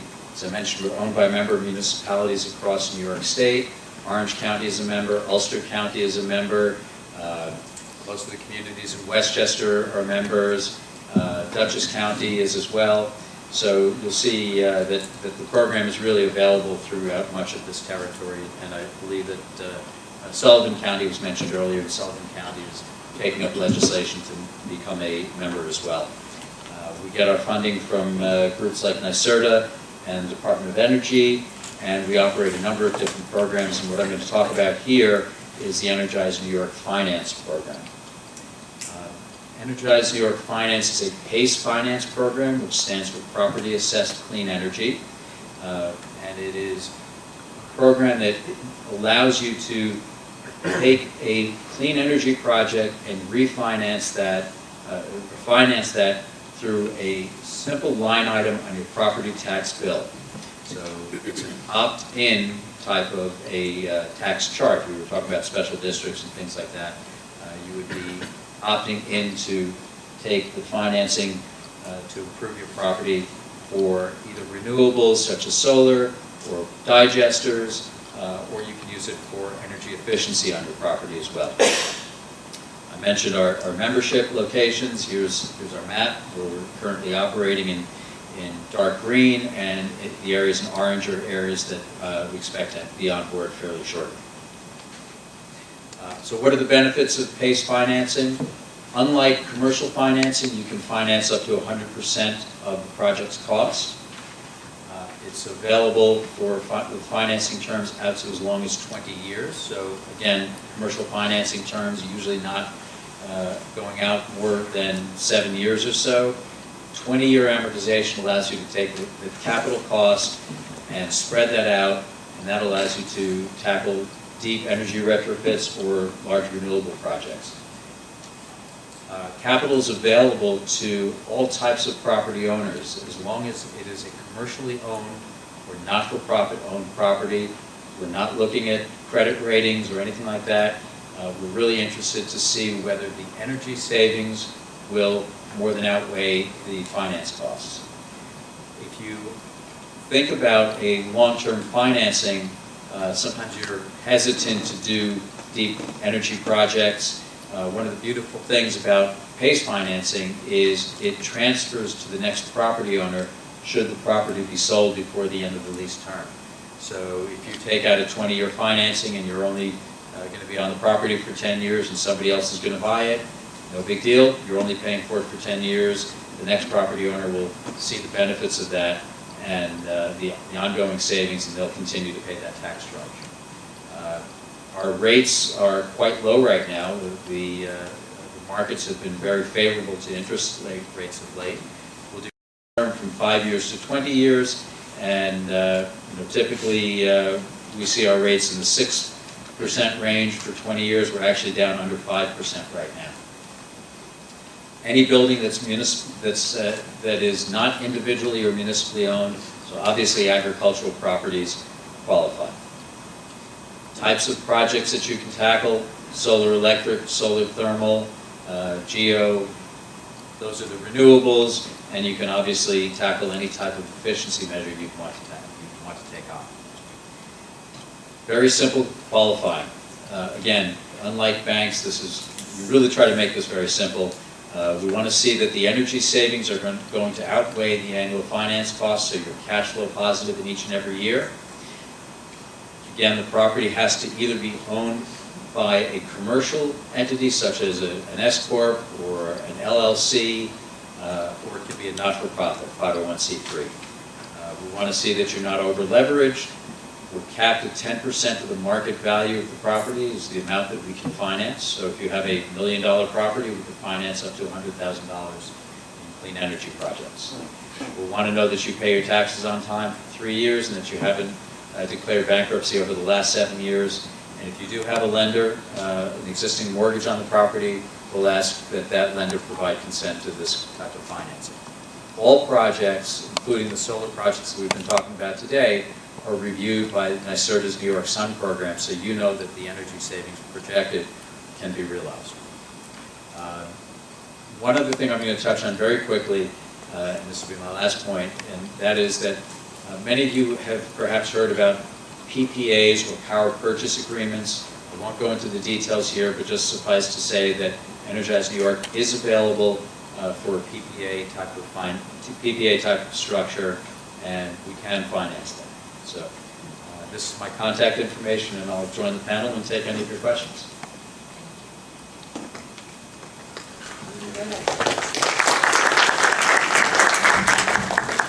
Put this down here.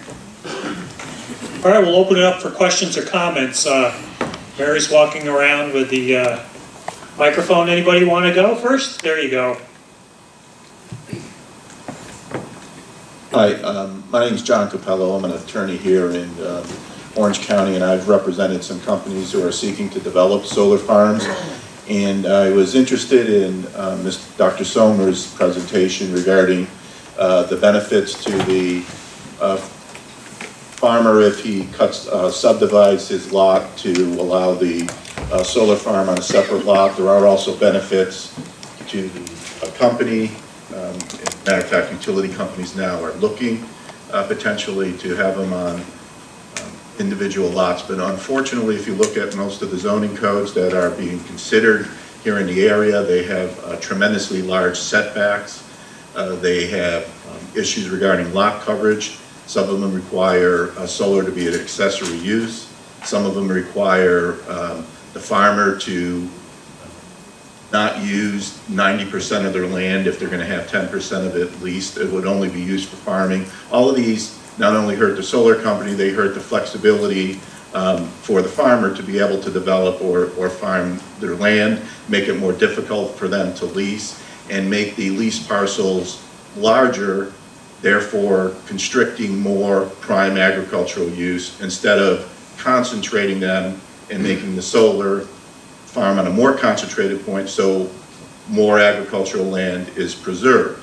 It seems like it's retroactive thinking, and I'm wondering from all the folks here promoting solar, what can you do to educate these local municipalities as to the realities of what is needed to make solar prosper here, instead of, you know, using the old zoning dynamics to really frustrate provisions.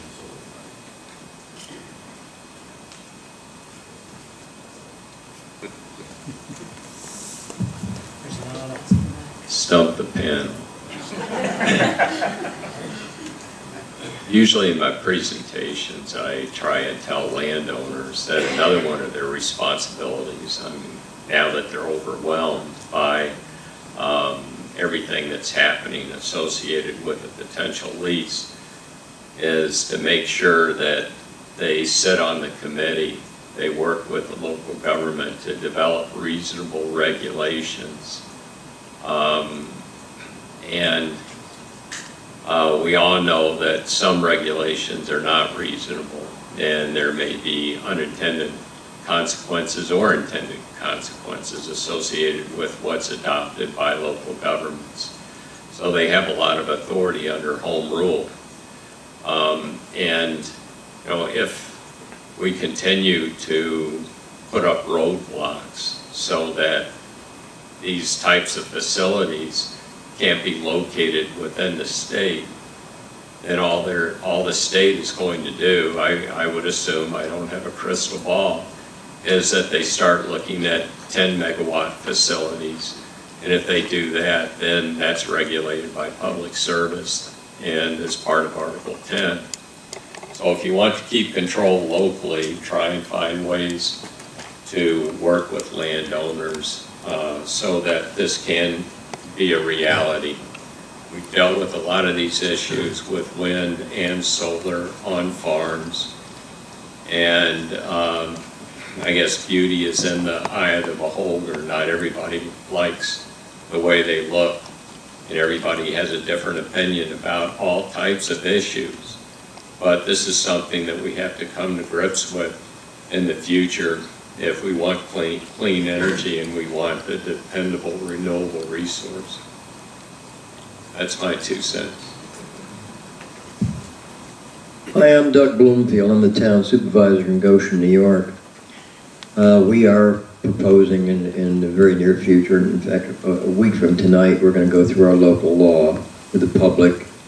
It may be changed based on public input.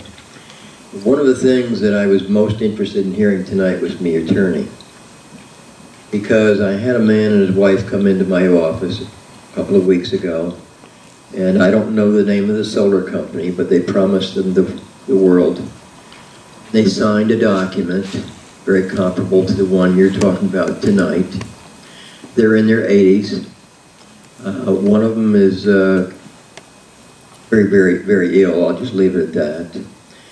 They did not see an attorney in advance. And they came into my office to see what we could do to help. And since day one, my real concern has been with all these companies coming in talking about easy money, the rents. And with all, listen, I'm a layman, I'm not an attorney, but I just had a fear this was going to happen.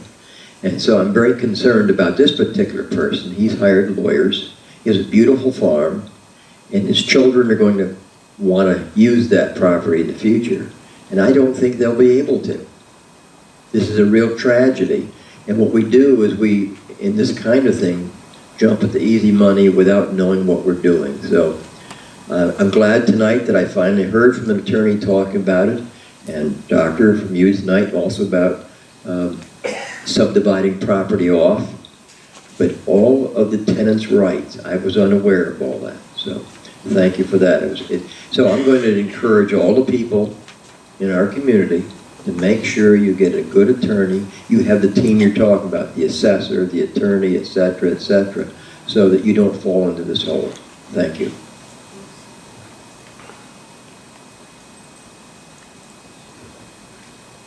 My name is Todd Wiley. I'm the assessor for the town of New Windsor. I'm just going to make a general question to the panel. Is it safe to say that without the incentives and the property tax abatements that almost nobody would be doing the solar panel farms?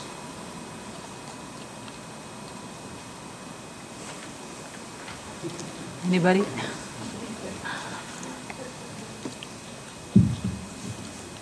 While I cannot speak specifically to the large solar farms, what I can tell you is that when we analyze solar projects in general, we want to see that there is positive cash flow across the board for everybody so that people come out ahead. And what I've noticed is that by and large, without the current tax incentive structure, that these deals generally do not work. Now, there are other things that do come into play, the utility rates of the off-takers, whether it's that individual property or whomever else they're selling it to. Downstate regions, here we're in Orange and Rockland territory, Central Hudson territory. Frankly, the rate structure is a little bit higher in those areas than it would be, say, in NYSEG territory. And so it becomes a little bit more beneficial when selling the power to somebody else because now it's a more attractive deal. Some of the other tax benefits included, going back to that, you have a 30% investment tax credit.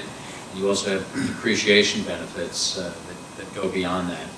So many of these solar lease deals are really predicated upon being able to monetize those tax credits and then make some sort of margin on the sale of electricity.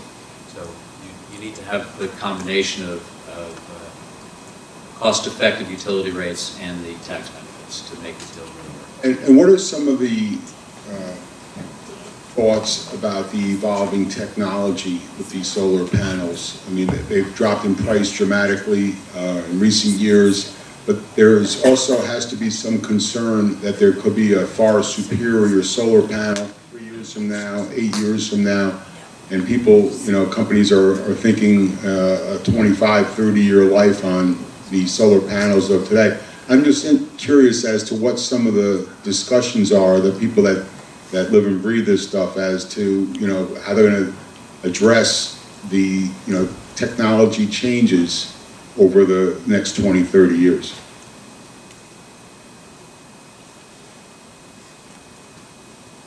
I think you might, just to put 2 cents in on that, I think that while the pricing has come down, the technology has not dramatically changed.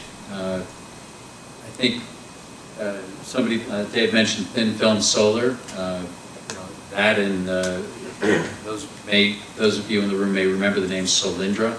That was the company that the United States government had put some money behind, and it didn't survive. Technology actually was a very good thin film solar technology. Hello, this is Max. But in fact, it actually ended up being flooded in the market. Sure, or I can just answer people's questions by email. I mean, we don't need to. What? Max? Can you hear me? Can the whole room hear me through this? Oh, yeah. Yes, we can, Max. Mr. Robot. The wizard. You got him? No, I said everyone can hear you. Okay. I don't know what to the specifics. I don't know whose crystal ball is better. Those technologies may improve, but What the discussions are, because if I'm doing a 20, 30-year deal, I'm just concerned about, potential. I think what you'd probably find is that the deal is going to stand. The seller is going to make sure, or in this case, the tenant is going to make sure that the economics of the deal work for the full term. For them to come in sometime in the middle of the deal and start changing things out is a substantial investment. And probably would not happen, is my guess. But leave that to others to comment on. I think Max wanted to answer that, but I don't know. Is he still? You got him? I hung up. He's hung up. I heard him, Okay. so yeah, she's on. I guess go. Listening to people talk, it's pretty clear that among other possible disadvantages, a landowner who enters into one of these leases has virtually zero ability to enforce as against the tenant, particularly since the tenant is a company that may transfer assets or do all sorts of things that which the landlord is unaware. Is it possible at a town or a county level that authorities could require that tenants, lessees, bond to cover payment of rent and cleanup as a condition of entering into a lease? Otherwise, you could be in a position, again, just to reiterate, as an owner, the tenant decides not to pay you for whatever the reason. They're having a board fight, or they run out of money, they've made improvident investments, and you've got all the structure on your land for which you have to pay taxes, but you can't go against it because you signed an agreement not to. And even if you got a judgment, there's nothing to execute the judgment against. So what about bonding? Or is this something that a private individual will have to get their attorney and try and negotiate? I certainly think that's something that a private attorney could negotiate. One thing I just want to preface. Theoretically, or I think it's possible. I'm not going to say that I have actually arranged a bond. I also want to preface that the example that I'm using, I've worked with other solar companies as well, whose leases are very different. Okay, so I use this as I used it as an example. There were a number of issues that I wanted to address, and I wanted to point out as potential problems. But I certainly would never want to give the impression that this is the only type of lease that's going out there. These are common or universal terms. They're not. So the issues that I raised with regard to this particular lease that essentially made a tenant, for all intents and purposes, judgment proof in terms of any litigation. I didn't even get into the section that talks about arbitration. But, that's not universal. Those aren't universal terms.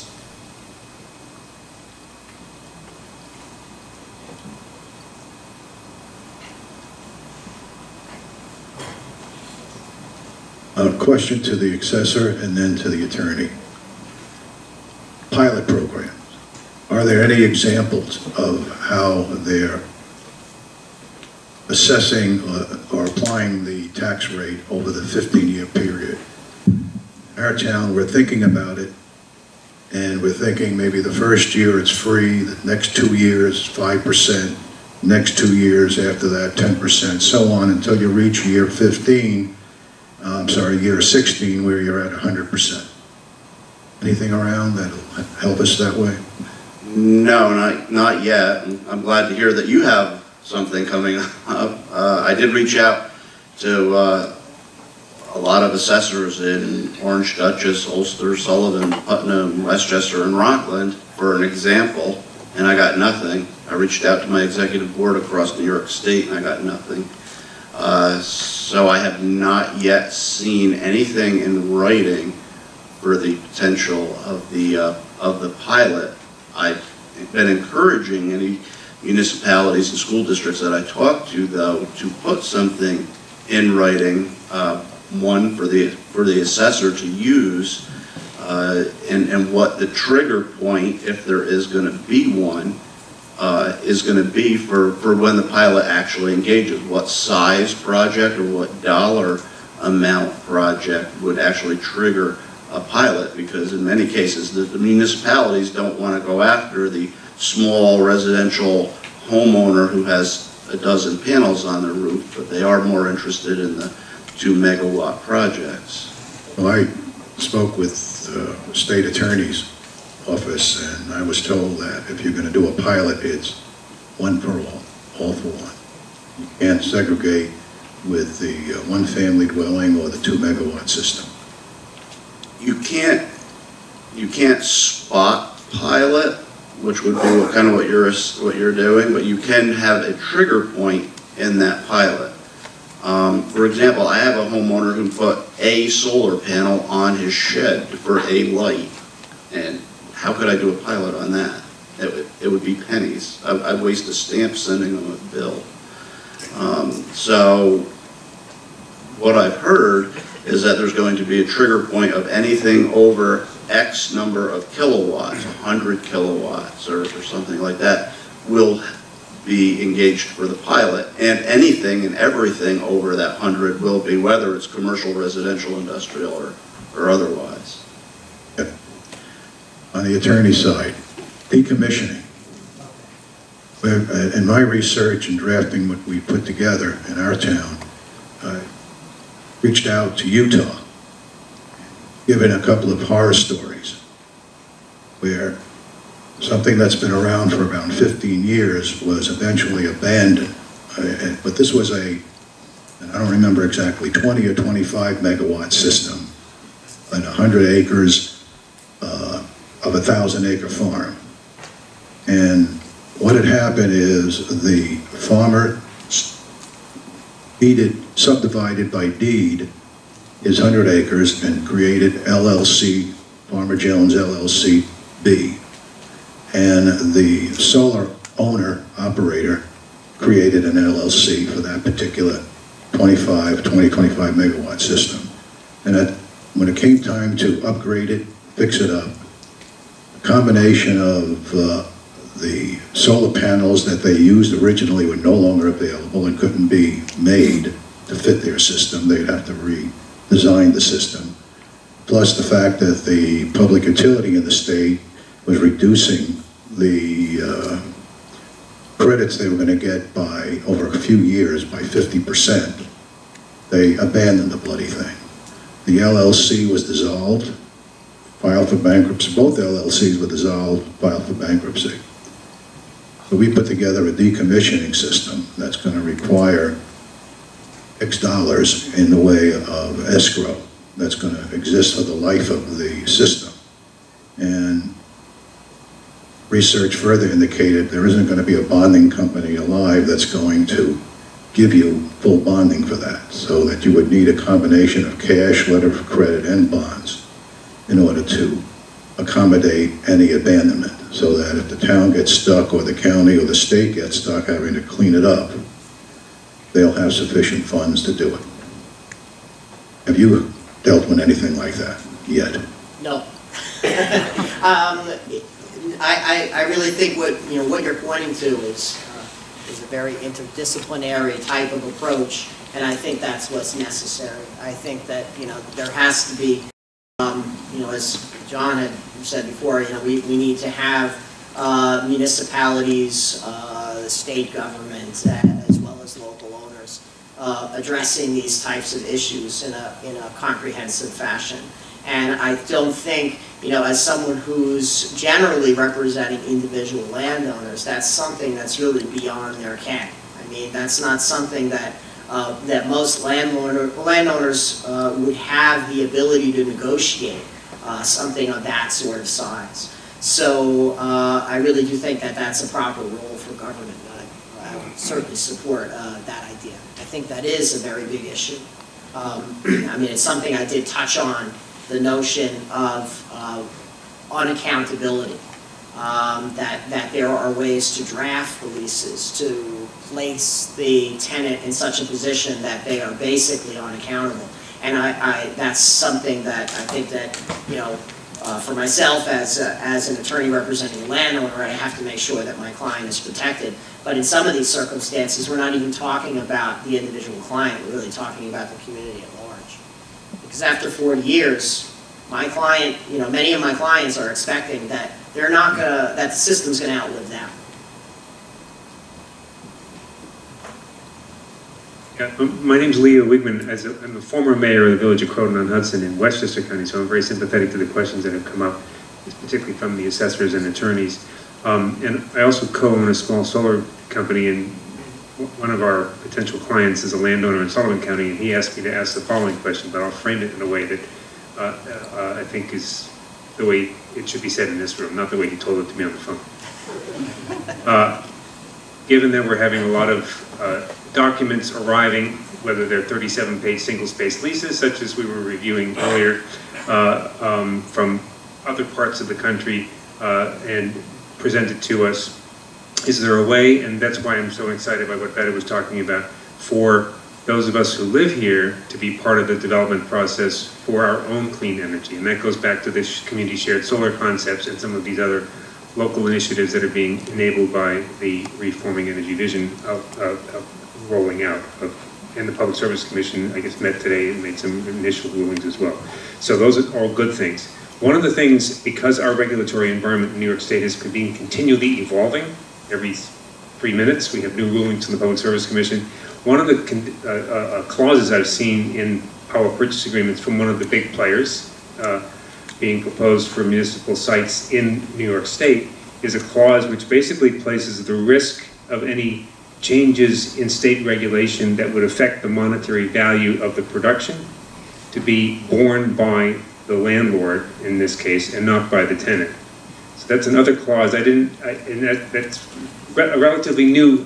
We've seen it in the last couple of months, and we're trying to get that company to get rid of that clause. But it's one more thing, so that the regulatory environment that we're in is changing, so companies want to inoculate themselves against that when they come here to say, if things change and it changes how many kilowatt hours I can sell for a certain price, then you, the tenant, the landlord, are going to have to bear the risk, or the municipal government on whose parking lot I'm placing this system will have to bear the risk. So that's one more red flag to try to watch out for. Thank you. Michelle Lindsay from Town of Tuxedo. We are considering a 2 megawatt facility on some town-owned property. And I was wondering if there are other towns within Orange County currently in the process that have reviewed some of the options. We're looking at a PPA, but I had participated in a conference call where a mayor of another town had expressed the wish that he had done it differently than doing a PPA. So I was wondering if there are resources for towns to look at different options and what other towns have done in the area that are, best.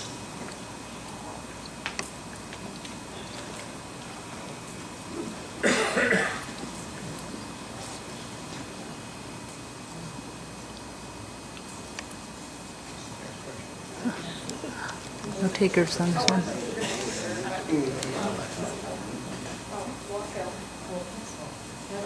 Yeah, we've got some town officials. Does anyone want to Speak respond up. to that? Walkill? Town of Walkill did a landfill. They did 13 acres on a 68-acre parcel in Walkill, as I understand it. And the town of Clarkstown did an even smaller amount. Sorry, an even smaller amount on a municipal landfill also. There's a very large solar project right next to the building we're sitting in. I would assume it must be county-owned. John, do you So know? it was done by the details county. at all? County-owned, it's county leased. It's Yeah, county leased.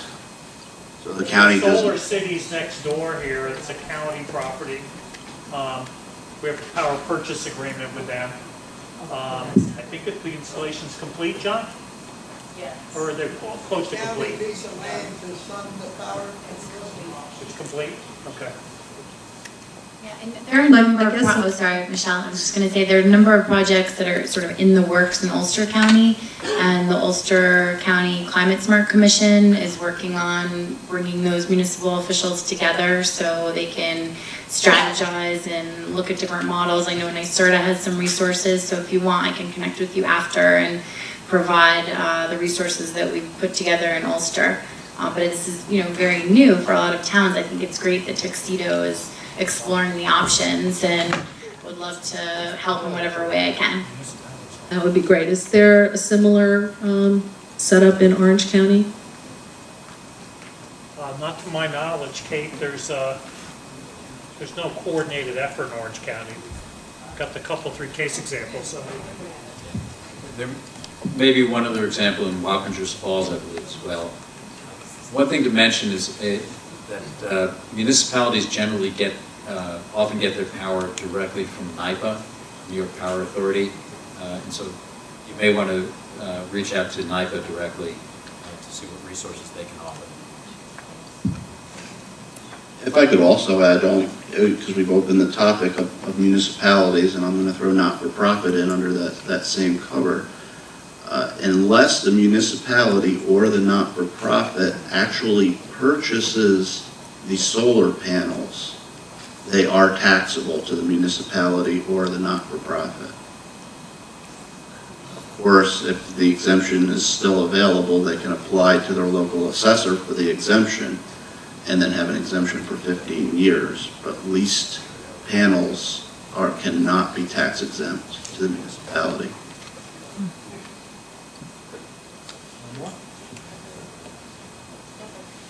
Hi, Kathy Stiganga. We have a project that right now is in the process of trying to be deciphered, and we've been waiting, going back and forth as far as the regulations for the planning and zoning and the laws that they're looking to enforce, or at least put the restrictions on how we would build this project. One of the things that, actually Ralph and me work on this, is the decommission.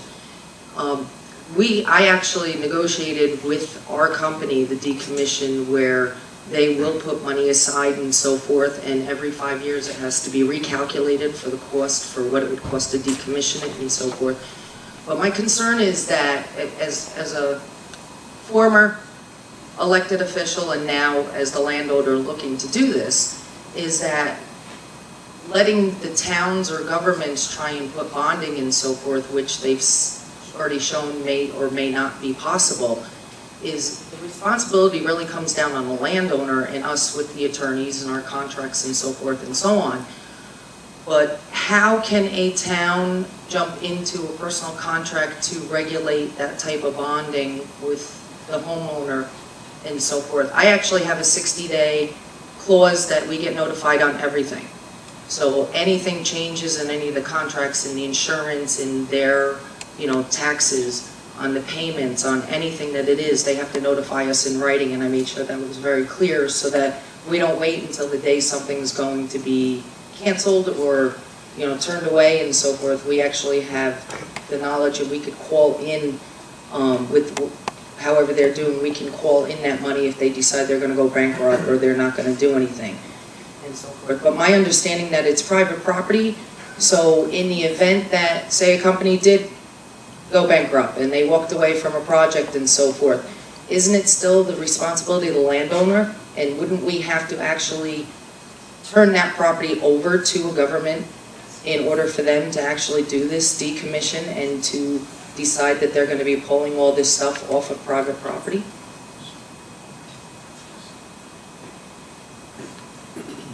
The projects that, at least the ones that I've been discussing, are projects that would require a planning board approval, site plan approval, and conditions of a site plan approval could include a requirement for appropriate decommissioning. I'm talking also out of my experience in the relative bargaining power and position of the parties. What I mean by that is, like I said, there's a sort of a spectrum. There are companies that negotiate in good faith, that have a great deal of flexibility in the terms that they offer to a landowner. And then there are others that have a very much of a take it or leave it approach. There may be individual landowners would have their own reasons for going with one or the other, all depending on their circumstances. That's sort of where I'm coming from in describing it. It's true that it's your land, and ultimately, if something were to happen, that property would, that structure would be there on that property, and you would have to face those consequences. And obviously, you could try and make sure that what you're negotiating is something that really fully addresses those issues. But just from my experience, I feel that it's something that local government could have a greater role in. I would hope that that would be something that more initiative would be taken.